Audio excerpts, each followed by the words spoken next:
Carlin.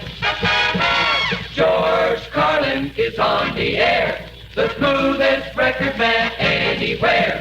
Get set to listen, cause here we go on the George Carlin Show. Okay then, Solid, how you doing? Lots of music coming up for you between now and 5:45. Got the brand new Everly Brothers record, and we'll be playing both sides of it for you.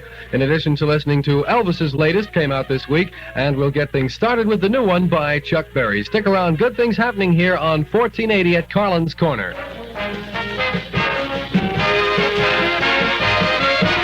Get set to listen, cause here we go on the George Carlin Show.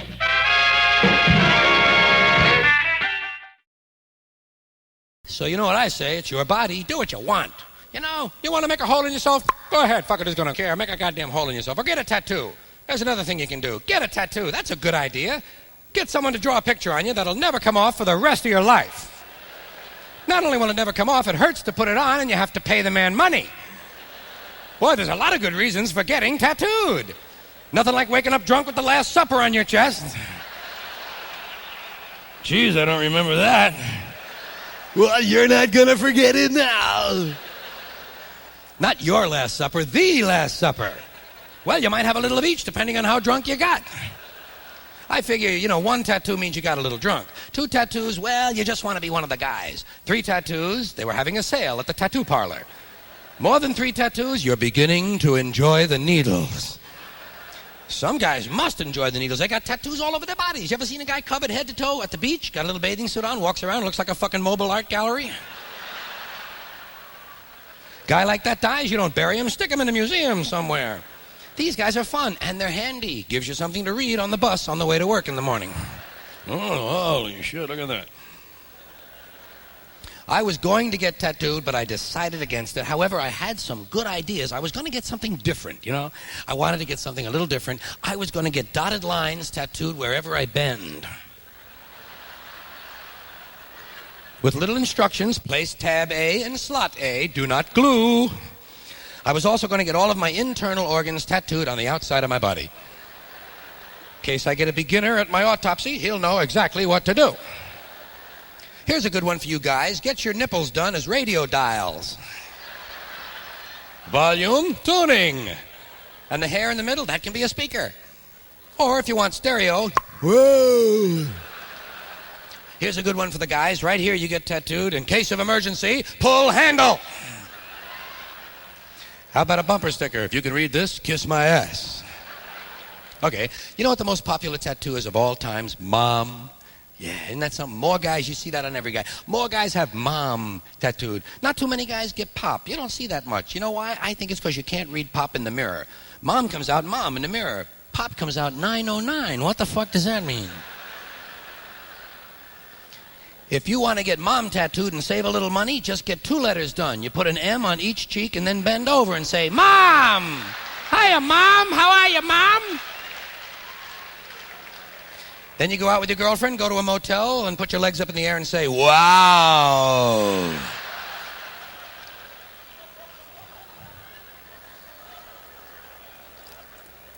Well, these are only suggestions.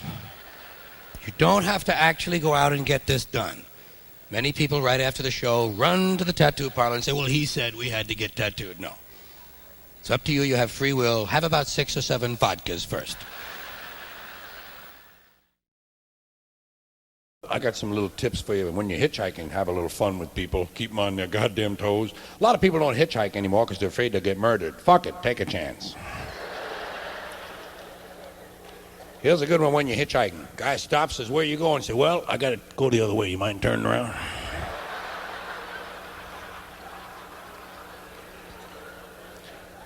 Or a guy stops and says, where you going? Say, well, actually, I'm not going anywhere today, but if you give me your name and address, I'd like to contact you. When I am going somewhere, perhaps I'll call you. Guy stops and says, where you going? Say, well, first we got to pick up my mother. Then we got to go to the post office and the dentist, and we got to go to unemployment, Social Security, and I'd like to borrow the car tonight if you don't mind. I got a real good date, might get laid, you know. Looks like a good back seat. How about it? Perhaps you've noticed that most of these things are slanted toward retail clerks. At least an awful lot of them are kind of slanted toward clerks. And that's because, you see, I have this kind of attitude toward retail clerks. I feel that clerks need a little help. And by God, I'm here to provide that help. You know what I mean? I think clerks are just a little bit...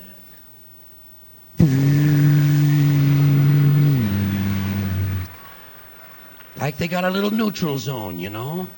Some of them seem to be on loan from Mars. That's if you can find a clerk at all. Sometimes they're not even there, you know. They're on their break. Or sometimes they're there, but they can't wait on you because they're on someone else's break who they switched with. Well, that pisses me off. I'm awfully sorry. I can't wait on you. I'm on Steve's break. Oh. Well, fuck you. And fuck Steve, too. Be sure to mention that to Steve when he comes back. So I try to help these folks. What I try to do for a clerk is break his spirit. I try to set a clerk back in his emotional development by 15 to 20 years. Reduce a clerk to a pile of facial tics. And in order to do this, I go to the department store, because that's where they have the most clerks. That's clerk heaven. The department store. Mostly women clerks, by the way. Women wait on you in department stores. Men don't do that in department stores. Men come around every hour to see if the women have quit. That's the men's job. You quit? Nope. Okay, I'll be back in an hour. And he's gone off, fucking off with Steve somewhere. And she's there waiting on customers, because none of them have come in yet. That's why they call it waiting on customers. Women, they say, God damn, I've been here an hour and a half and I ain't seen customer one. And then finally when they come in, they have to wait on them all over again. And you know, I believe there's some sort of slavery involved in these women's employment. Have you noticed that women who wait on you in department stores always have eyeglasses that are on chains? Heavy chains that go down into the blouse and disappear and go God knows where. I think there's a master chain reel on the roof, and at 5 o'clock they reel everybody in. Okay, girls, Miller time! Well, it's just a theory of mine. Perhaps it's not true. We better not act on it until we have more data. But I do like to go to the department store and harass the female clerks, and I go usually to the handkerchief lady. That's my favorite clerk fun of all. The handkerchief lady. Usually it's an older woman. Have you noticed? Mostly older women sell handkerchiefs. That's because hankies are easy to lift. I figured that shit out alone one afternoon while it was raining. And I proved it to myself because you never see any blue-haired women in the barbell section, do you? Goddamn logic came to my aid once again. So I go right up to the handkerchief lady. Sometimes I'll sashay, you know, if I'm feeling cool. If I'm feeling cool, I'll sashay. That's how I sashay. Sometimes I'll bop, you know. This is how I bop. Not very cool, but it is sincere bopping. Well, I do whatever's playing on the stereo section when I come off the escalator, whatever they're featuring that week. That's what I do as I go up there. One time, I polka'd up to the goddamn lady. Well, she liked to shit, but she waited on me anyway. And I go right up, and don't forget what we're trying to do for this woman. We're trying to reduce her to a pile of protoplasm. I go up to that woman and I say, pardon me, ma'am, do you have any monogrammed handkerchiefs? She'll say, yes, what initial would you like? I don't know, I hadn't even thought about it. Tell me, what do you got here? What's for sale? Well, that's, I see. Well, Give me an assortment, why don't you? Let me have an L, 2 R's, an O, 3 N's, a J, a couple of Y's, a D, a lowercase v, and a capital X. Say, by the way, you don't happen to have any semicolons, do you? Well, I've always wanted to blow my nose directly into a semicolon. They'll be leading this woman off to the employees' lounge long before her scheduled break. Come on, Emma.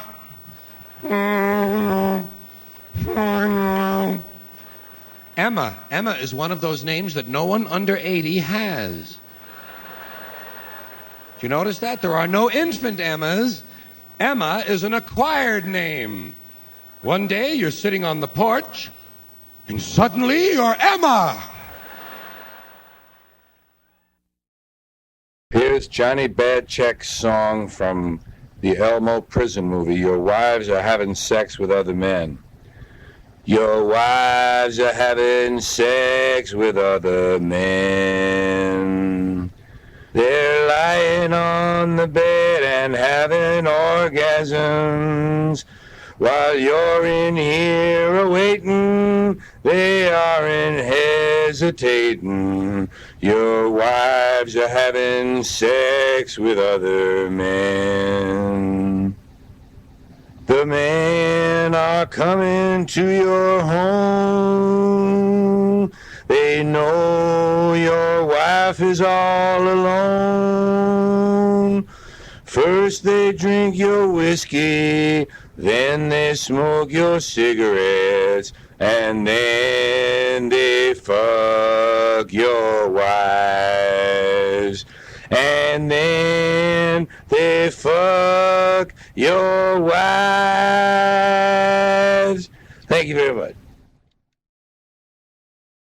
Monopoly was what I wanted to mention. Playing Monopoly, 6 people can play, can't they? I believe 6 can play. There's only 4, so only 4 people can have a side to keep their cards under, you know. But 2 guys can be on the corners. Monopoly. There's a place that we've all spent a lot of time, you know. Very familiar. I wasn't so good at it. I don't know about you. I didn't play that well. I'd have a couple of railroads anyway, you know. Not a complete asshole, you know. Snap up Baltic Avenue as soon as that became available. Shit, $60. Can't go wrong on that, mother. Let me have that one. It never got much farther. Oh, yeah. About the best thing I would own would be one piece of property in the light blue series. Oriental Avenue, perhaps. Nothing on it, of course. Maybe an excavation. It's about all I ever had on my property was plans. Surveyor's marks. All my friends had malls, condominium shopping centers, industrial parks. Oh boy, Carlin, you're coming down my side now. Oh, big one. Hot shit at 12. Right past that asshole. Yeah. Don't worry, you'll be around again, man. Yeah, but you can't move your token until you remember which goddamn one did you have. Hey, what is that? What am I? Am I the car? Are you the car? No, you're the car. Okay, wait. About battleship? I'm the battleship every game. Okay. Funny ones they had. How the hell did the shoe get in there, man? The guy must have got drunk the second night he was working on the game, you know? Let's put in a shoe, man. Goes with that. I always used to ask for the overcoat just to piss off the banker, you know? There is no overcoat. The worst token to have was that goddamn cannon. It was the only one that kept falling over, you know? It's the only top-heavy token. You throw the dice anywhere near it and... Pick it up. Hey, are you the cannon? Pick it up, would you please? Pick it up. And you, are you in jail or just visiting? Well, put the car on the outside if you're just visiting. Some guys cared. That's why they won, man. I never won. I kept landing on chance, trying to buy it. Get in more fights, trying to buy a chance. 2, 3, 4, 5, 6, 7, 8, 9. Chance. Little man with a hat.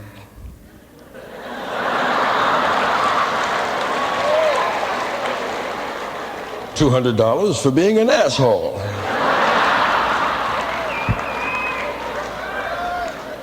Shuffle them good. That's the second time I got that one. So,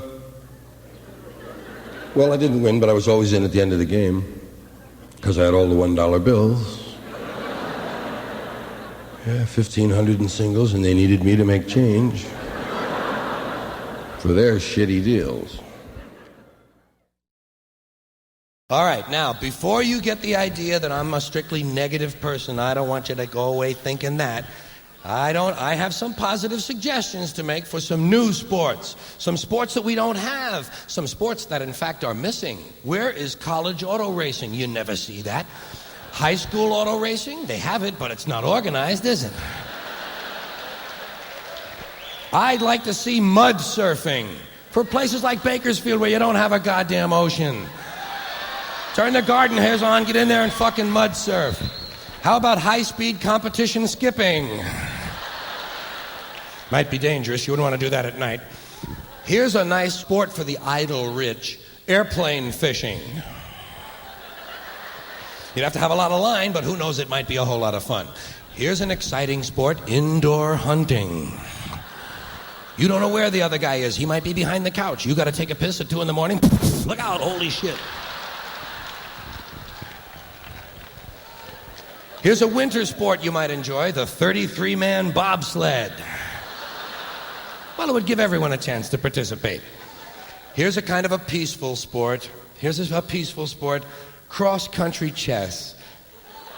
Well, you're waiting for the other guy to think up his move? You take a fucking 60-mile hike. Okay, let's stick with the more violent impulses. I think that's more in keeping with the national character. We need some more violent sports. How about team wrestling with knives? Bowling with hand grenades. Tackle golf. While he's lining up his shot, you tackle the motherfucker. Full contact archery. Oh, fuck. How about, here's a violent sport, 5-man team boxing with crowbars. Each round, 27 minutes. Why don't we have the choking matches? You never see that. Fuck all these gloves and shit. Get in there and choke some cocksucker to death. That would be fun. Well, all right, maybe the psychologists might say that we should channel some of this violent energy into more pleasant pastimes. How about some sexual sports? We don't have any. You ever think about that? There are no sexual sports. Well, we had broad jumping for a while until the feminists found out what the fuck was going on. But I'd like to see the oral sex relay races, wouldn't you? I'd sure tune in the foreplay playoffs. I think there are some sports that would be just more exciting in the nude. How about nude ski jumping? Whoa! Nude fencing? Look out! Whoa! Even nude baseball might be fun. Although I wouldn't want to see a guy with 3 balls on him, would you? Here's a sexual sport that's real big these days at Venice Beach. Roller fucking. 2-man mixed roller fucking. How about tag team masturbation? One guy gets tired, another guy runs in the ring and relieves him, huh? Australian dick wrestling. Well, we have arm wrestling. What's wrong with dick wrestling? And call it Australian so that ESPN will run it all night and never explain the rules to anybody. Does that piss you off? God. I'm telling you, that ESPN will not explain the rules to Australian football. And how do they score that game? 1 minute it's 43-29, next minute it's 116-88. What happened? The guy on the scoreboard had a fucking stroke. And why does the referee wear a trench coat? This is one of the great unanswered sports questions of all times. And so to wrap up my thoughts, remember, get high on sports, not drugs. But if there are no sports in your immediate area, fuck it, go ahead and get high on drugs. Yay! Let's remind ourselves that you might not be driving on some particular day. Maybe your car's in the shop. Maybe you had an accident. Maybe you ate a whole box of Total and went out and wrecked your car. This is happening more and more all across our great land. It's called the power of suggestion at breakfast time. And you might be hitchhiking. Yes, you know, there are still some people who hitchhike. Most of them are dead. But there are still about 9 of them out there trying to find a serial killer. Which has nothing to do with the box of total. That's just a coincidence. But hitchhikers can have a little fun keeping people alert, too. But, of course, they have to get a ride first. Someone has to come along and stop. Guy stops, lowers the window, says, "Where are you going?" Say, "Hey, thanks for stopping. I don't actually need a ride today. But if you'll give me your phone number, I'll be glad to give you a call whenever I do. And it'll save you the trouble of driving all over town looking for me. By the way, you'll want to step back very quickly. He'll be leaving in a big hurry. No sense sacrificing a nice set of toes for the sake of a practical joke. Here's an alternative for the hitchhiker. Don't say anything at first. Jump right into the passenger seat. Jump right in the car. Guy says, "Where are you going?" Say, "I don't give a shit. Let's just ride around. I'm off till Wednesday." He'll be leaving in a big hurry, too. But at least you'll be in the car. Guacamole. You know anything with that kind of guacamole? Guacamole doesn't even sound like food. Guacamole sounds like something you wear to a carnival, you know? Lend me your guacamole tonight, would you?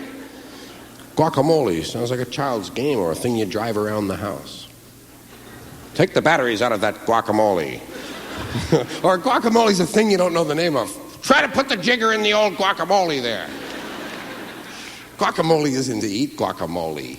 Guacamole, it sounds sillier the more I say it. I'm never going to have that ever.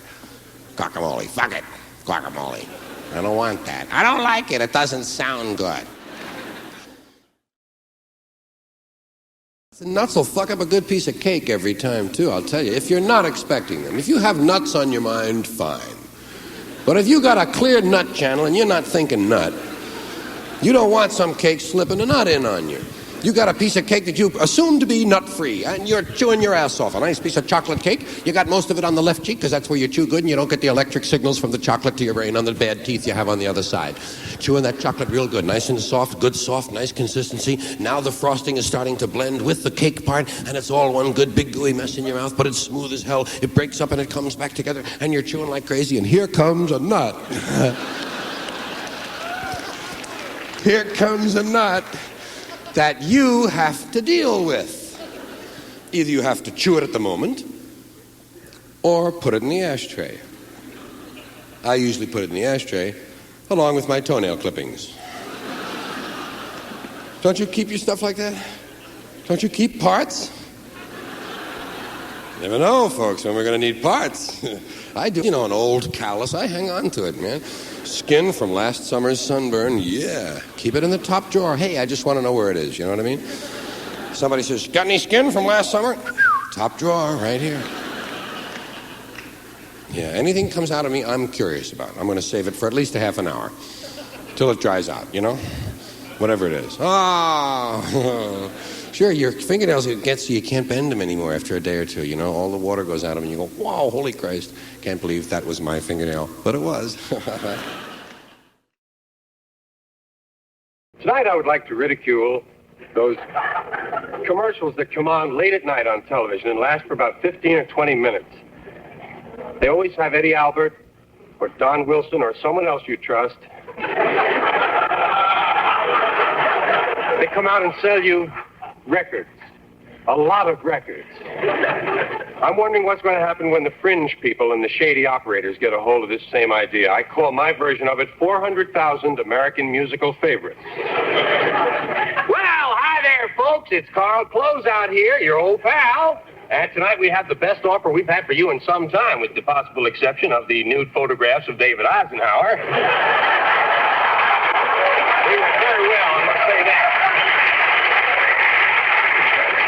Music lovers, here's the opportunity you've been waiting for, a chance to have 400,000 American musical favorites right in your own home. A wonderful treasury of every song ever written since the beginning of time. Now, these 400,000 musical favorites are yours, not for $1,000, not for $500, not for $100. They're yours for 12 cents a pound. Well, that comes to a little bit over $14,000. But what a small price to pay to have some of this marvelous music in your home.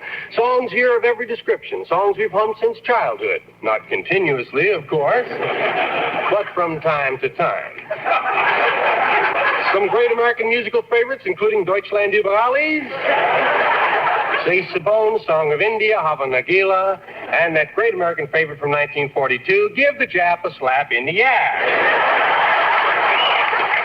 Here's just a sample. In the country and western field, you got Skeeter Peters and her Chitlin Eaters, featuring whistling Jack Spiegelheimer, and that's from the wonderful Hillbilly Purgatory album. You'll recall some of those tunes. I got you out of my heart, but I can't get you out of my apartment.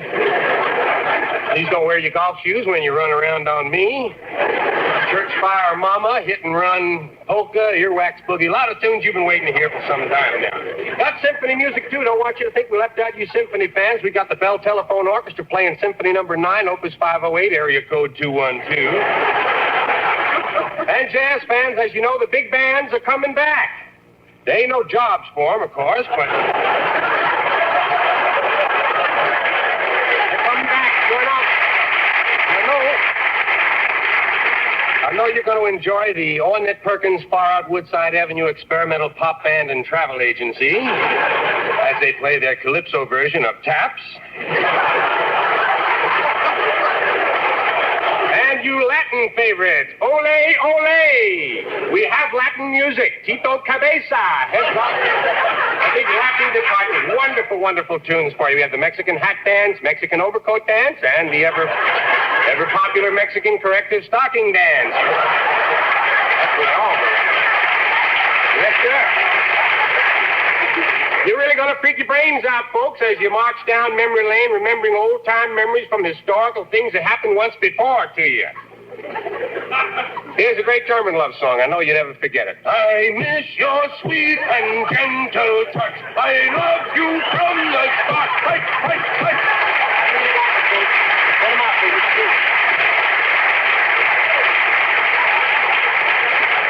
But don't take my word for it.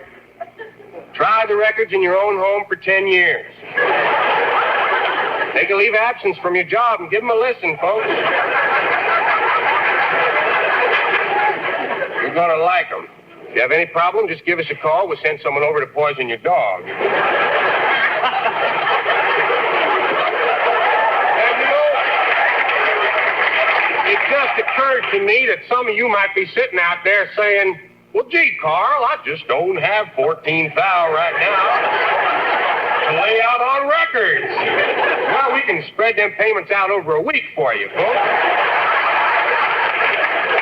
7 handy, easy payments, $2,300 each, and you're paid in full. And, of course, that means we'll be leaving your children alone. So act now. Send cash, check, or money order. Send anything you want, folks. You can send food stamps, pawn tickets, I don't care, T-shirts. Send it to Amazing Record Offer, room 700, Sabu Building, Okinawa. Or call 661-3261. In town, call direct. Out of town, lots of luck. And if you act now, we're going to include some of these bonus albums for you, folks. I'll tell you as many as I can in the time remaining here. A 2-hour recording of Threats by Jimmy Hoffa. An on-the-spot recording of an innocent victim beating the daylights out of Alan Funt.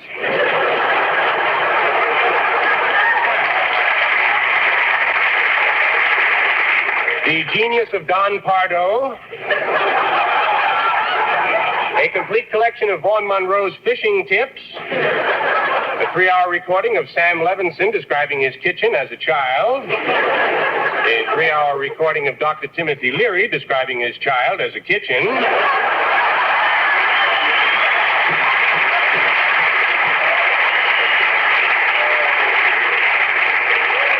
A documentary entitled One Nation Indivisible, Parts 1 and 2.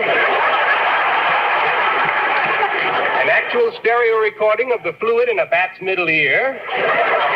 A complete collection of all the station breaks broadcast in Malta in 1963. A rare recording of Billy Graham ordering a dozen silk suits over the phone. recording of the Milwaukee dial tone. And to wind things up, something you're really going to freak on, we got the brand new John Lennon album. And if you play it backwards at slow speed, you can hear a voice saying, "Dummy, you're playing it backwards at slow speed."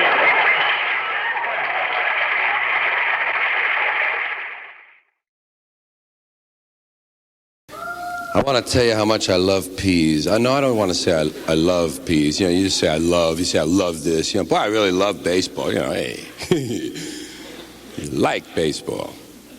I fucking love peas, man.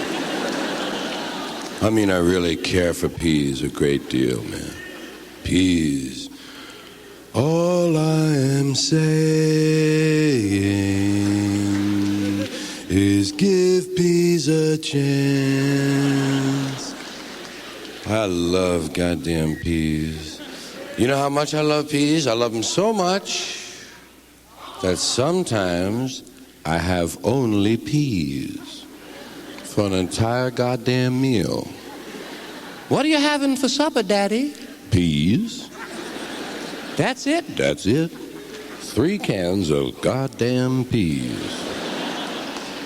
That's how you know you're grown up. When you insist on 3 cans of peas and nobody gives you any shit. Say, I must be an adult now. Goddamn peas, I like them peas a whole lot. Just love them, man. I love asking for them. They're fun to ask for. Peas, please. There's no other food like that. I like most kinds of peas. I like the frozen ones, too. I'm not prejudiced. A lot of people don't like frozen peas. A lot of people are down on frozen peas. Some people hate frozen peas. You hear the shit in the aisle. You hear going through the frozen food aisle. You hear the people gather around. Look at them fucking frozen peas, man. I hate that cocksucker. That shit down there. Look at that shit. I don't even involve myself in that. I wheel right past. Down at the Stouffer's section. I park in the Stouffer's section and then wander back. Pick up a little of the gossip on the peas. They don't like those frozen peas. People are very mad at frozen peas, and I feel the reason is because they have a lot of little dents in them. They are awfully dented. If you look at those frozen peas, lots and lots of little dents. They're all sucked in, folks. They look like they're holding their breath, you know, but think of it. Think how cold they are. Those suckers are cold, Jim. They're freezing their asses off, those peas. You'd be sucked in, too, if you were like them frozen. You got to give them credit. Look, they may be sucked in and be full of dents, but God bless them, they stayed bright green, didn't they? How about that, huh? Through the whole freezing ordeal, they retained their bright green color. Not like those quitter peas in the cans. Not like those peas that gave up. Canned peas, they look a little used, don't they?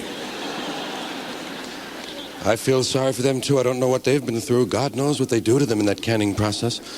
Must be something done to their little pea minds when make them change color like that, all of them. Must be unspeakable, whatever it is. They probably show them pea atrocity films.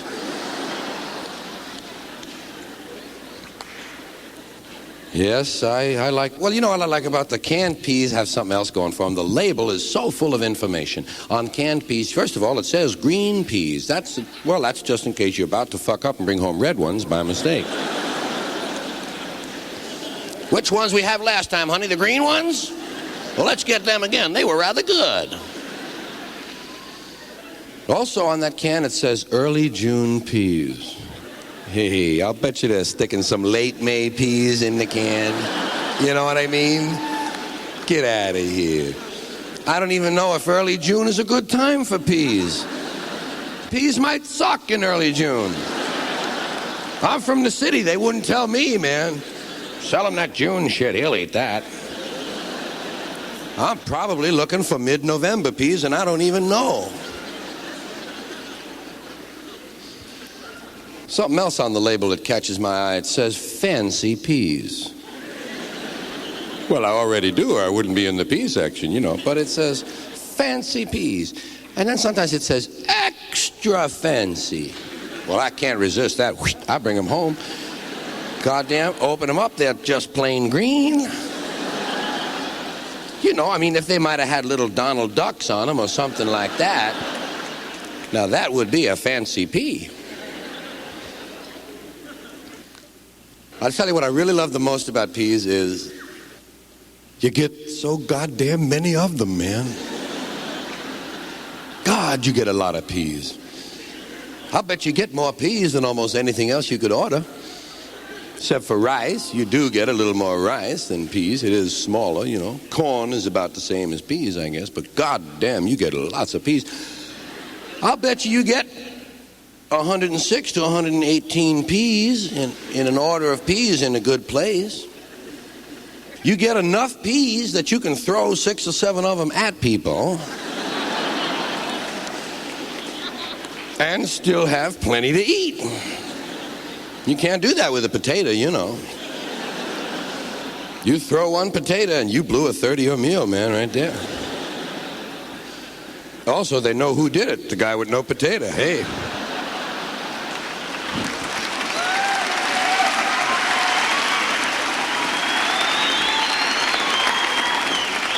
Yeah. And you know the way I prove that theory to myself? It's easy, because we have pea shooters, but we don't have potato shooters, man. Well, there's only one more little part to this, one little last chapter, and you might lose something else, folks. You might lose your place. That happens a lot, doesn't it? Losing your place doesn't sound important, doesn't seem important, losing one's place. And it might not be important. Maybe you just lost your place reading. That happens all the time. You're reading something very interesting. You have a very interesting magazine, several interesting articles. How to make 2 little hats out of an old brassiere. Songs to yodel on the toilet. Tips on getting laid. How to lease out the space inside your nose. And while you're reading, an explosion goes off about 300 feet behind you and a little to your left. Oh my God. An explosion has gone off about 300 feet behind me and a little to my left. And I've lost my place. Well, I'll simply have to find it again, won't I? Yes, it's in here somewhere. I'll know it when I see it. After all, it is my place. I certainly hope I don't find someone else's place. That would present me with a moral dilemma. Well, that isn't very important, is it, losing your place reading? But you know an important way to lose your place? Online, standing in line, losing your place in line. Don't do that, because that place represents territory that you've gained that must be held at all costs. That's your place. You know it's your place because it moves up as you move up, doesn't it? You don't have to stop and move it. It moves right along. If you step back to let someone through, it steps back with you, and then it resumes moving forward again. That's your place. Don't lose your place. It's so easy to do, losing your place. You just wander away. Just wander away for a little while, and someone is sure to say, I'm awfully sorry, but you've lost your place. I'm the line captain. The rest of the members of the line and I have voted you out. You've been gone for more than 20 seconds without a reasonable excuse. You, my good chappie, are out of line. Oh, no. Now, not only have you lost your place, but you're also out of line. Double trouble, gang. Don't let it happen to you. Know your place and keep your place. That's what your parents said to you, wasn't it? Know your place. Know your place. They weren't talking about social situations. They were talking about being on a goddamn line. Know your place and keep your place. If you must wander away, have someone watch your place. People are good about that. People will watch your place. In fact, that's the main obligation of being a member of a line. The sacred duty to watch another line member's place when properly asked. Hello, pardon me, how do you do? I wonder if you would watch my place, please. I'm going to wander away. I'll only be gone a short time, and this is my place. I would so love it if you would watch it for me.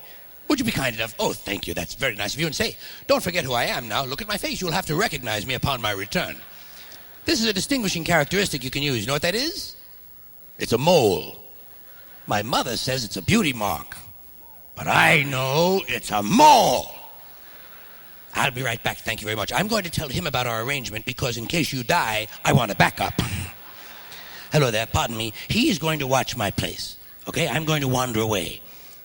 And I'll be back, but this is my place and he's watching it. Now, here are the rules while I'm gone. While I'm gone, you may move up and temporarily occupy my place.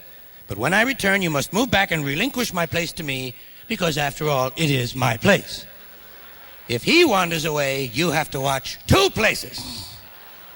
Thank you very much. I so appreciate that. By the way, he understands everything perfectly, but keep an eye on him. I don't like his looks at all. Okay, now look at this. 2 places now. Soon a chain of places. I'll call them McPlaces.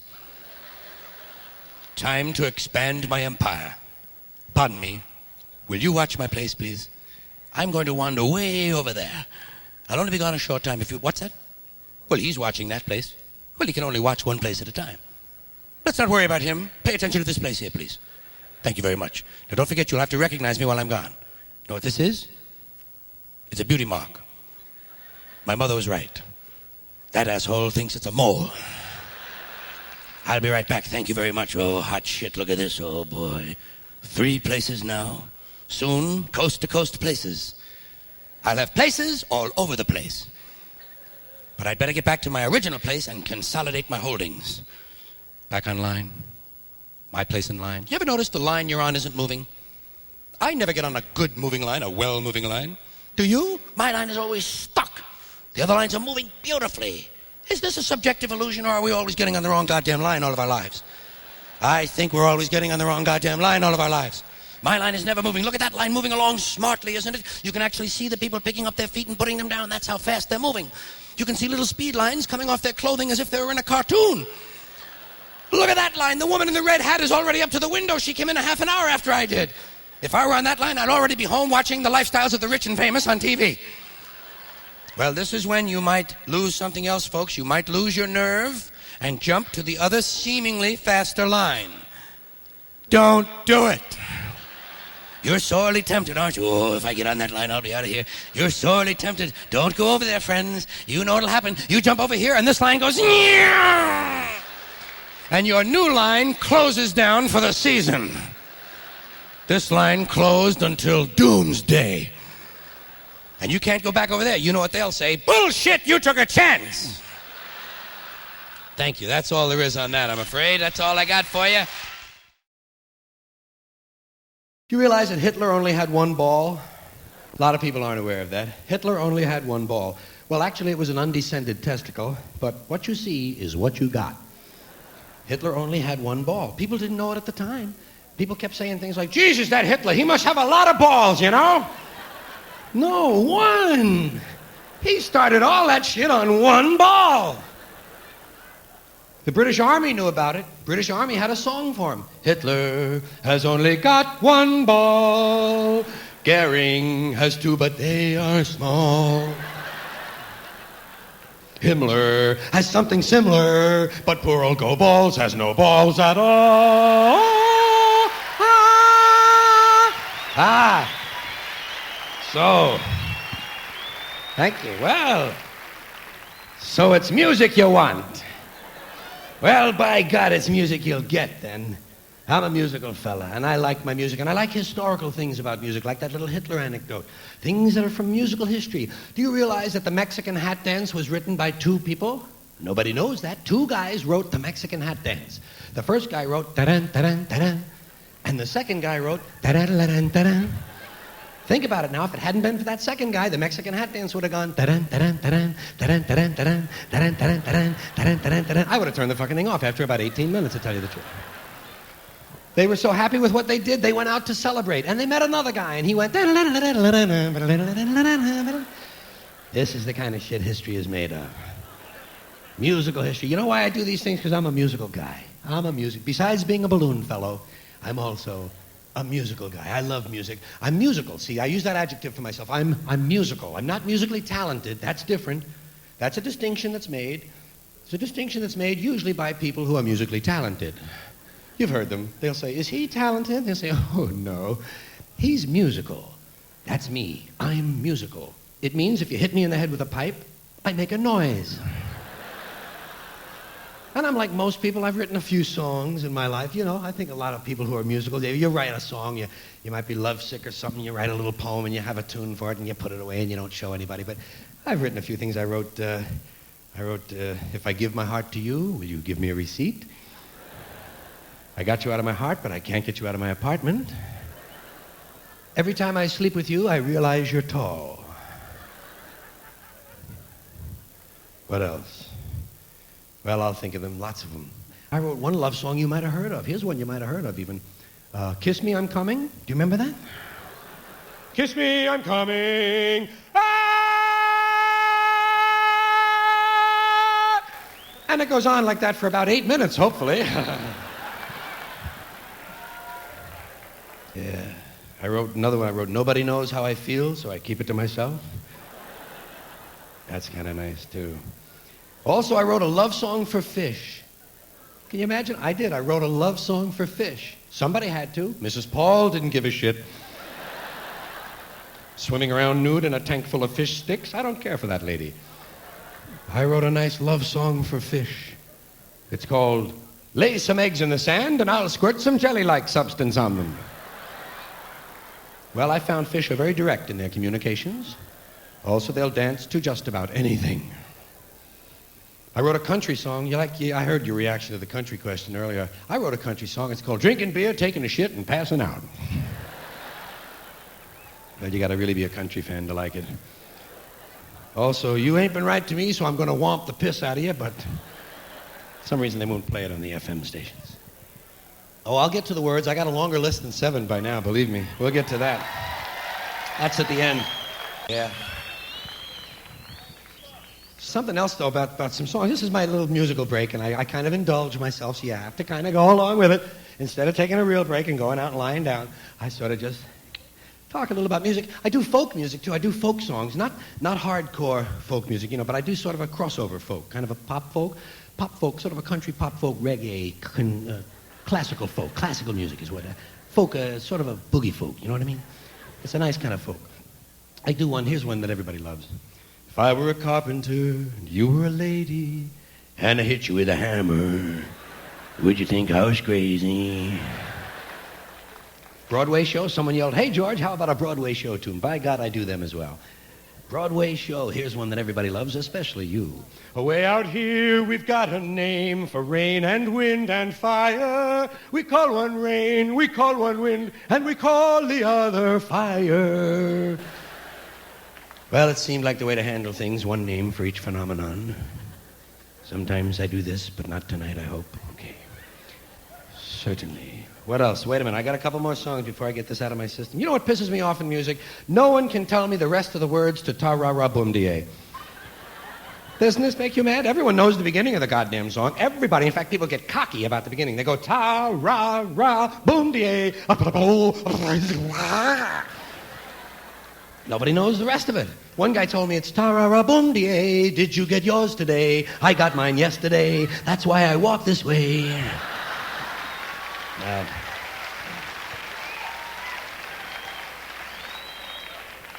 I don't think that's it.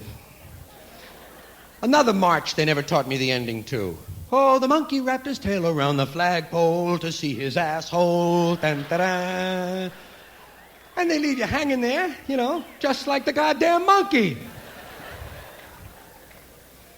Well, now that I got you in this martial mood, I always think of sports when I think about marches. I was in the band in high school, Cardinal Hayes Band.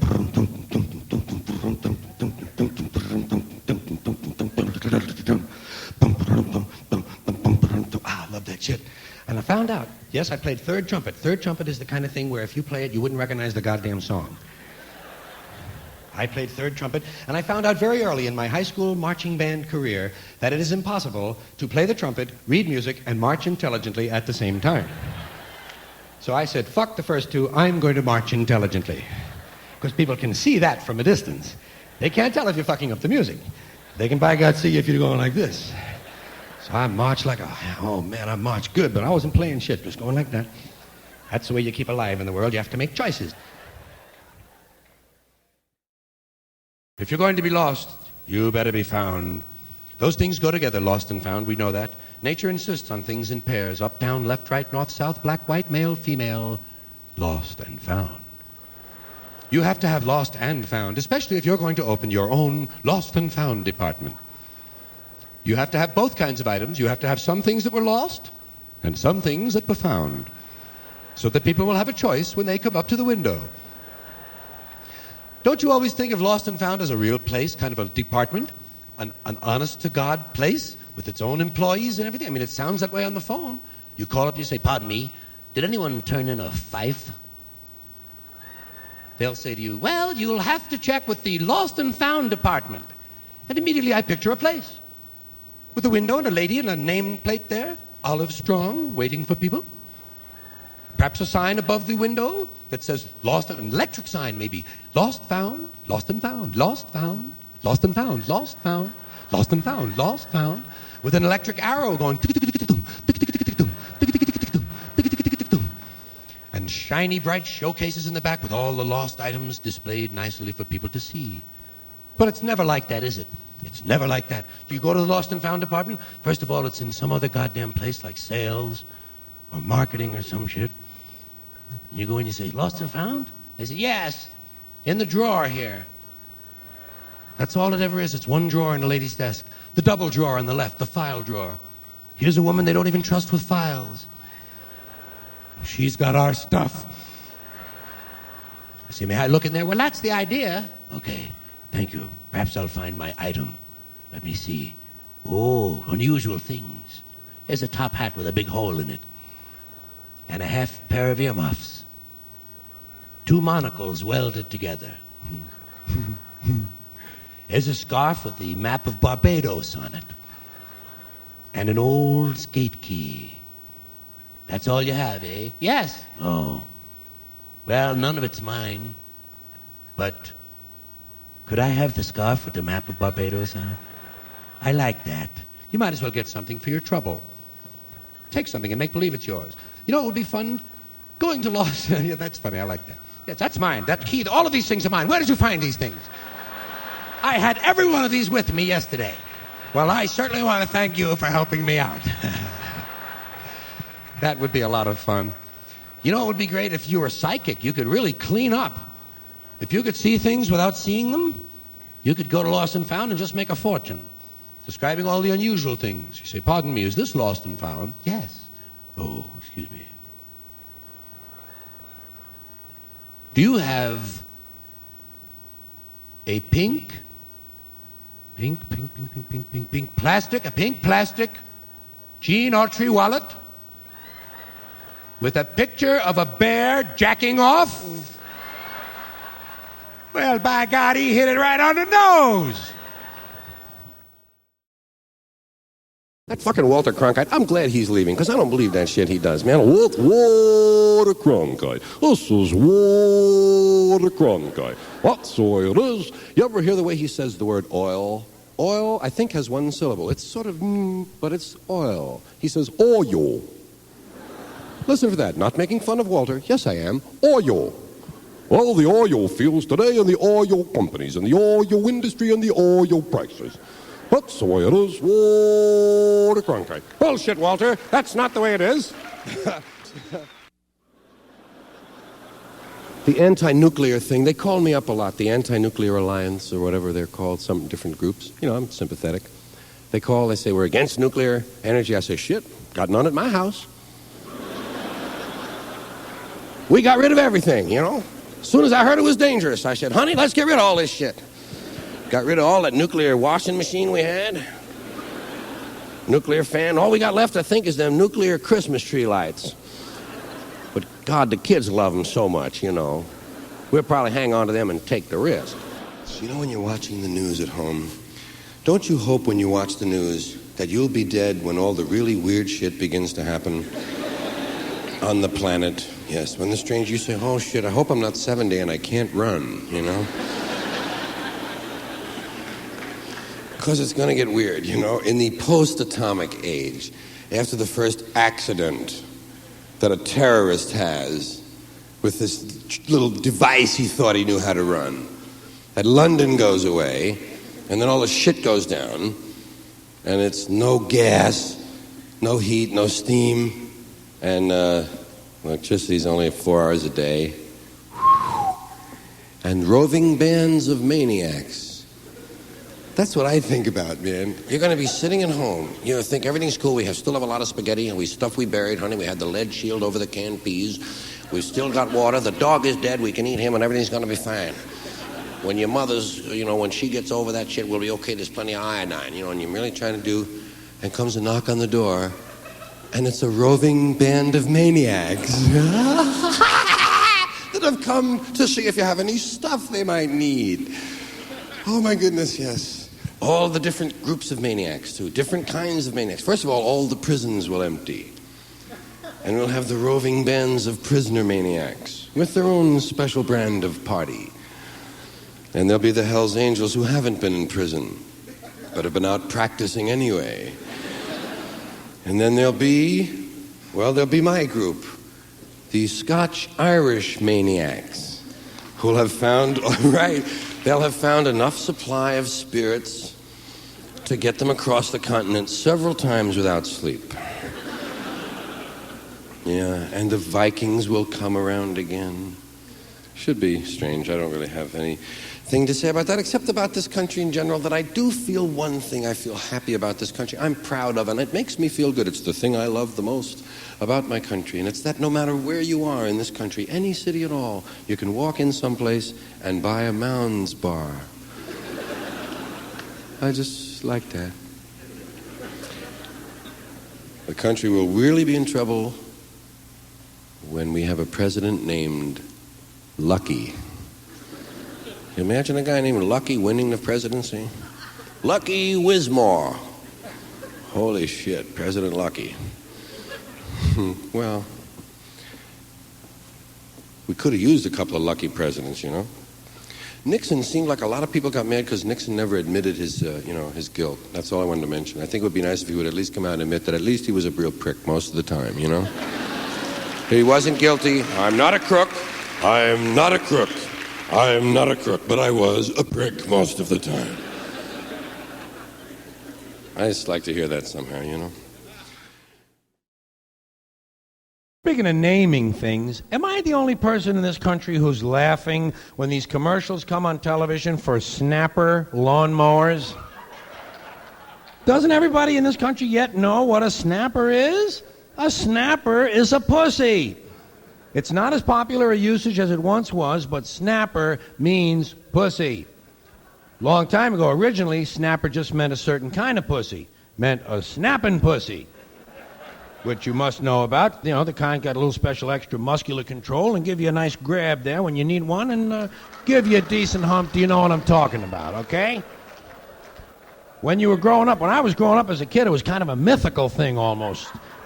The big guys would tell you about snapping pussies, It was like the clamp. That was another thing. She'll give you the clamp. Whoa.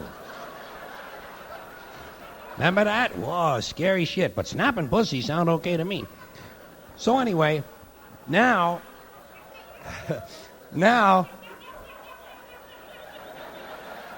snapper means any kind of pussy now. It's a generic term. For instance, Joanne doesn't have much personality, but hey, she's got a top-flight snapper. Well, I always like to use a new word in a sentence for those who haven't heard it yet. So anyway, don't these people at the goddamn lawnmower place know all this? You know what I'm saying? I bet you the guys who are loading them on the trucks know. Yeah? People working on the assembly line, they're aware of it, but the dorks in the boardroom apparently never got the message. Didn't somebody at the advertising agency feel some little moral obligation to raise this issue at an early meeting? Dave, are you aware what a snapper is? Apparently this conversation never took place because they got a guy on TV comes into my home, sometimes on Sunday morning when we've just returned from Mass. And here's a guy telling me, says, got me a nice new snapper in the garage. Got a lifetime guarantee on it. Tells me to go see my snapper dealer. Well, isn't that a pimp? Hey, who's that guy over there with the big hat with the feather on it? Oh, that's my snapper dealer. Somehow, Pope Corky I doesn't command a lot of authority. Now, would somebody just put a dick in that guy's mouth, please? Because that's what he wants. He's a cocksucker in disguise. He's got his mouth open because he wants someone to come in it. Now, do you want to keep making noise, motherfucker, and we can find you that way? Or are you just a punk, coward, asshole, bullshit, loud motherfucker, and you're going to shut up now so we don't find out where the fuck you're sitting?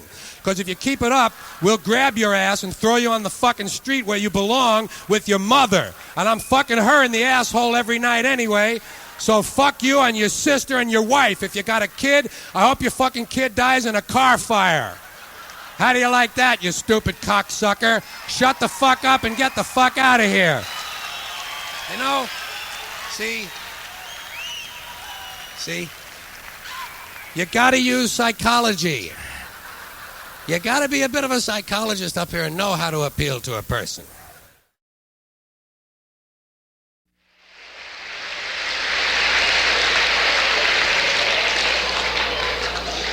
It would be very hard for me to tell you how good you make me feel, so maybe that will tell you. I have an album that I hope you'll hear. I hope I'll come see you again. I'm sorry I had to miss some of the other activities and everything and be late and all that stuff, but I was really, fighting a lot of weird things. And tomorrow I guess I'm going to be around doing some stuff, and I'll see you then. And remember, it takes two fingers to make the peace sign, just like it takes two people to make love. When you go like this, you're jerking off. Good night. See you later.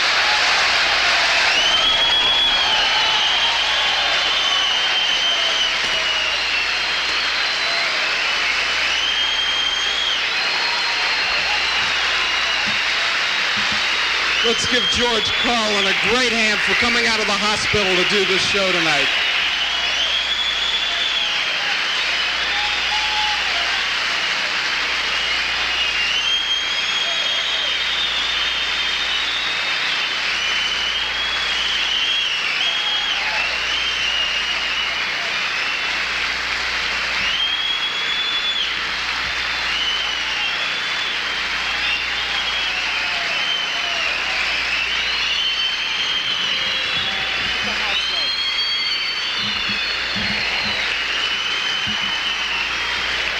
Thank you very much.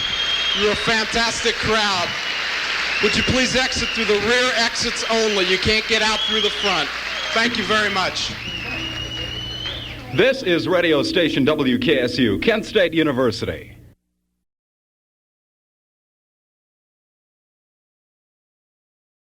Sports roundup from the World Telegram and Sun scoreboard. First of all, in baseball, the Yankees beat the Athletics 2-0. St. Louis Browns beat Washington 3-0. Tonight, there will be no baseball. That's the only baseball game scored.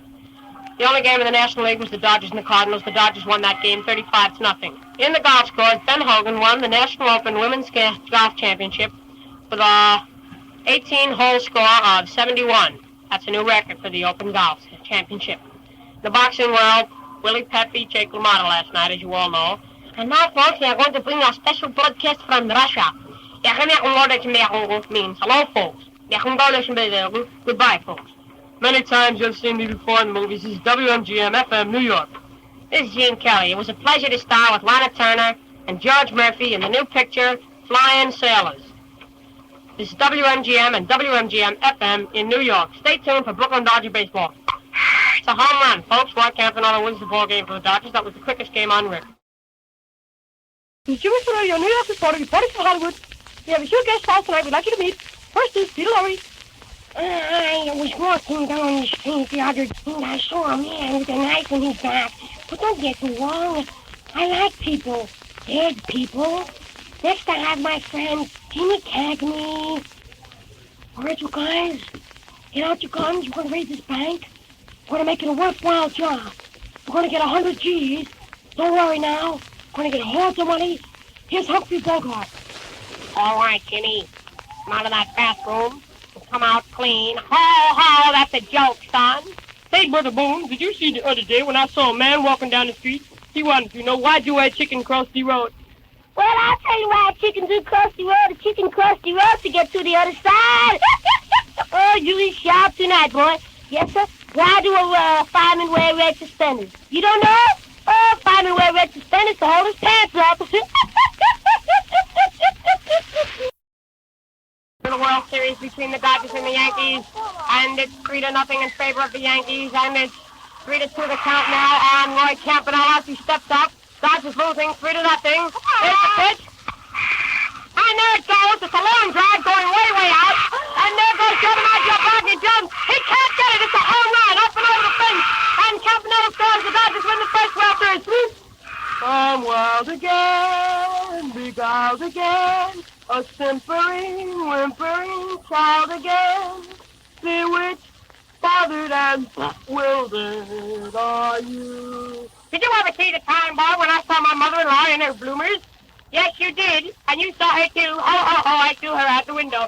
Ah, you brat! The Dodgers won the World Series, as you know. In the final game, Campanella hit a home run. Oh, yes, sir. Those Dodgers are certainly a good team, a wonderful team, a fine team. Oh, that team's got fine. This is George Carlin in the Waldorf Astoria lobby. There's a lot of celebrities here tonight. We're having a banquet for William Randolph Hearst Jr., and there's a lot of celebrities here from the press, from radio, television, stage, screen, and everything. You know most of them. We're going to introduce one of them to you now. Here's New York's favorite daughter, currently appearing on television with her own show 5 nights a week. She's making a personal appearance with her own movie, and she's in a few Broadway shows now, too, and she's making records for Decca. Here she is, Agnes Beery. Say a few words. Come over to my house, won't you? Come over to my house. Oh, come over and play. I've lots of playthings, darling. You ought to come on to my house, come on to my house. I'm switching the mic now back to George Carlin, the MC of the Master of Ceremonies. Thanks very much, Agnes. We only have a few seconds to go, so we're going to have to sign off.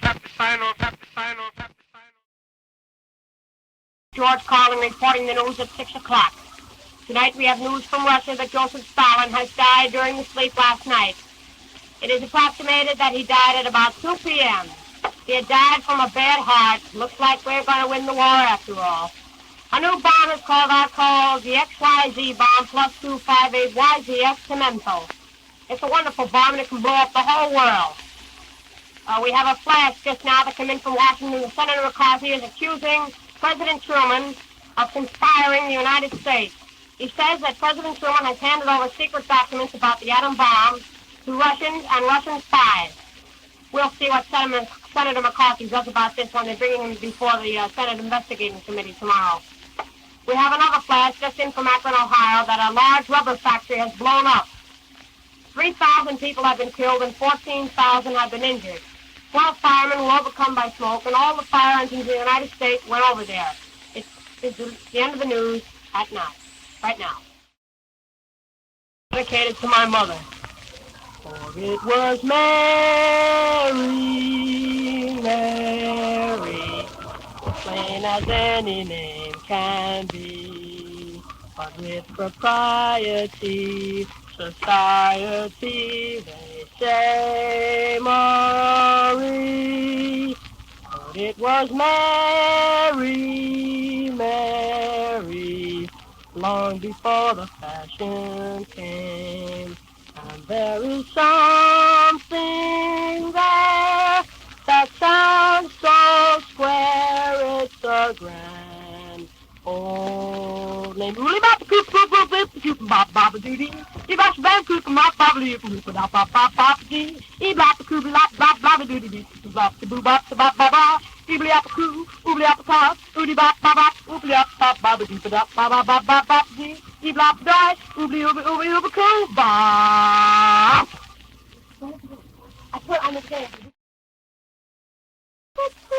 Educated so far, be on the lookout for two juvenile delinquents. One named George Carlin, height 60 inches exactly, blue eyes, brown hair, scar across his face. And there's another boy, Teddy Dibble, short top, long nose, funny looking teeth, black eyes, no eyebrows, and green hair. Be on the lookout for these boys. They are dangerous. They are carrying slingshots. They are accused of purse snatching and slugging at 45th Street and Grand Avenue. Miss North, stop and open officer to see. Let's go to press. Flash. And we Wait a minute, folks. Here is Don Marvin Miller to tell you about our Woodbury Duds. Mrs. John McClincy is married this week, and she uses Woodbury soap.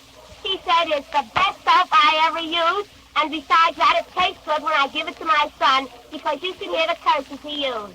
Good night, folks. This is the end of our program. Yes.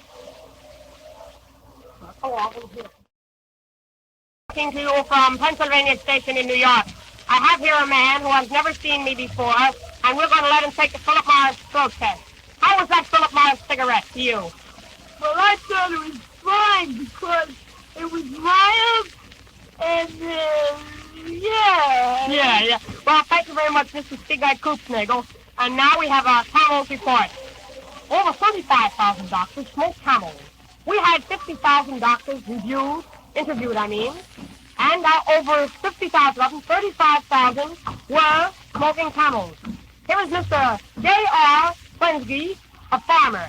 I've been smoking Luckies now on to 45 years now, and you tell me Luckies are the mildest cigarette I ever smoked. And what's more, I smoke Chesterfields too. We sell them all. Yes, Philip Morris. So if there's any other cigarette to make the statement you're about to hear. Oh, let's cigarette, the Philip Morris is hot.